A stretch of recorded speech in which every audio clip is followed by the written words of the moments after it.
कौन हड़प करके बैठा हुआ है? वक्फ बोर्ड लेकर के बैठा हुआ है। देवबंद जमात का मतलब समझते हैं क्या है?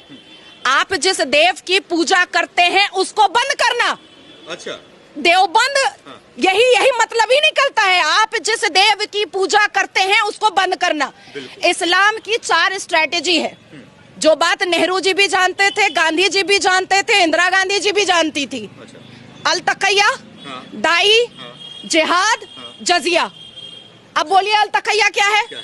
अल तकैया हिंदू मुस्लिम भाई भाई, आपका खून लाल मेरा खून लाल, हम दोनों संविधान को मानेंगे। जब हम टुकड़े टुकड़े गैंग रहते हैं, जब इस्लाम के मानने वाले थोड़े थोड़े होते हैं तब। उसके बाद फिर आ जाता है दाई। अब आपने मेरे ऊपर बिलीव कर लिया अल तकैया में कि ये तो मेरे संविधान को भी मान रही है, मेरी मिट्टी को भी मान रही है, हम दोनों का खून लाल भी बोल रही है। उसके बाद आता है इस्लाम की दावत। आपका धर्म खराब, मेरा इस्लाम अच्छा। आपका धर्म में इतने सारे भगवान, मेरे इस्लाम में एक ही अल्लाह। आपके धर्म में महिलाओं की इज्जत नहीं है, मेरे इस्लाम में महिलाओं की इज्जत है। आप अगर 5 सेकंड के लिए भी कन्विंस हो गए, वहीं पे मेरी जीत है। और अगर आप कन्विंस नहीं हुए, तब आता है जिहाद। निकालो तलवार और बोलो सुमित को कि गला सरतन से जुदा, सरतन से जुदा, वही होगा। उसके बाद आता है जजिया कि सनातनियों के घर से अगर एक गला कट गया, फिर भी घर वाले नहीं माने और इस्लाम कबूल नहीं किए, तब आएगा जजिया कि तुम हमको संपत्ति दो, प्रॉपर्टी दो, बहू दो, बेटी दो, सब कुछ दे दो, तभी हम तुमको माफ करेंगे, नहीं तो नहीं माफ करेंगे।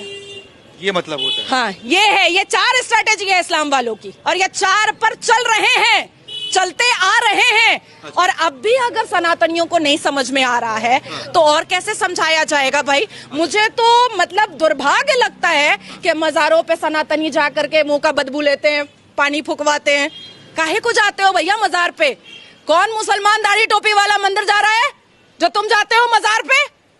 और हमारे अल कुरान ने तो मजार परस्ती मना किया है, गुनाह कहा है।